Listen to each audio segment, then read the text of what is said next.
Ветераннар, мәгариф учрежденияларында очрашулар, урманнарны саклау, чистарту, яшь үсентеләр утырту темаларына дәресләр уздыра.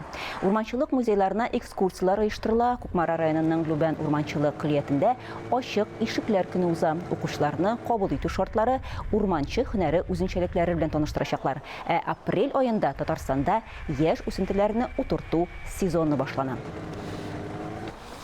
2006 елгы урман законында питомниклар, утырту кәлшәләре үстерү каралмаган иде.